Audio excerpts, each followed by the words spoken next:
অন্যদিকে বালি বোঝাই ডাম্পারের ধাক্কায় মৃত্যু হলো এক হোমিওপ্যাথি ডাক্তারের। পশ্চিম মেদিনীপুরের খড়গপুরের মোহনপুর চকে ৬০ নম্বর জাতীয় সড়কে এই দুর্ঘটনাটি ঘটে। মোটর বাইকে চড়ে মেদিনীপুর থেকে পিংলা যাচ্ছিলেন তিনি। প্রত্যক্ষদর্শীদের দাবি, রাস্তায় লাল সিগন্যাল দেখে তিনি দাঁড়িয়ে যান, তখনই পেছন থেকে ধাক্কা মারে বালি বোঝাই ডাম্পার। দুর্ঘটনার পরে মৃতদেহ আজকে পথ অবরোধ করে বিক্ষোভ দেখান স্থানীয়রা। ভাঙচুর চালানো হয় ডাম্পারটিতে।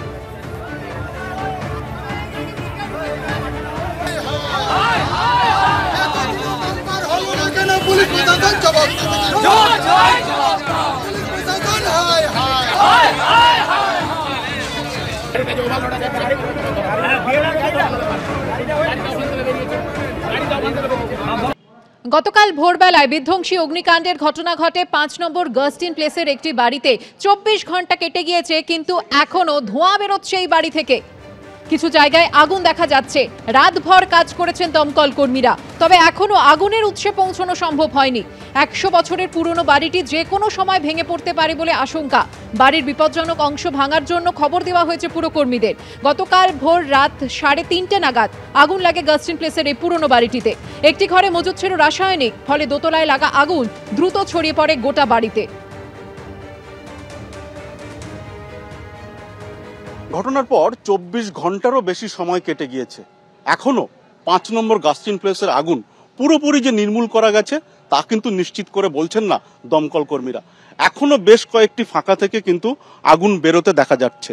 অর্থাৎ যে জায়গাতে আগুন লেগেছিল ৩ এবং ৪ তলা, সেই জায়গার বিভিন্ন যে জানলা বা ফাঁকা জায়গা রয়েছে সেখান থেকে কিন্তু ধোঁয়া বেরোচ্ছে। এখনো পর্যন্ত যে অত্যাধুনিক ল্যাডার, দমকলের যে অত্যাধুনিক ল্যাডার, তা কিন্তু রাতভর কাজ চালিয়েছে এবং এখনো পর্যন্ত তারা কাজ করছেন এবং শেষ পর্যন্ত বাইরে থেকে তারা বিভিন্ন চেষ্টা করেছেন। বাড়িতেও কাঠের মানে সামান্য কাঠ, তারপরে ইট, তারপরে কাঠ, তারপরে ইট, তো ওটার মধ্যেই ওই যে বাড়ি কালকে কোল্যাপস হয়েছে সিলিন্ডারের ব্লাস্টের পর, ওই যেখানে যে মেজিনের মধ্যে ধসে পড়েছে ওটা, তার উপরে আছে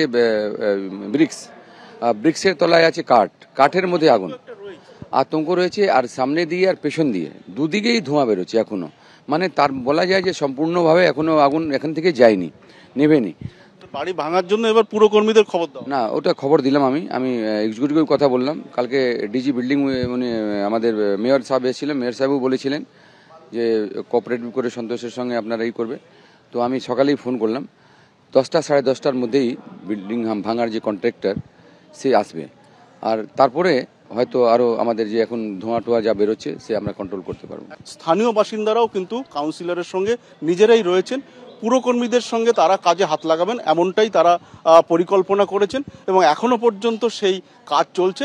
আর একটু বেলা বাড়লেই কিন্তু পুরসভার কর্মীরা আসবেন এই বাড়ি ভাঙার কাজে এবং তারপর হয়তো আগুনের উৎসে পৌঁছানো সম্ভব হবে এমনটাই অনুমান করা হচ্ছে। ক্যামেরায় দিব্যেন্দু সিনহার সঙ্গে সত্যজিৎ বৈদ্য, এবিপি আনন্দ।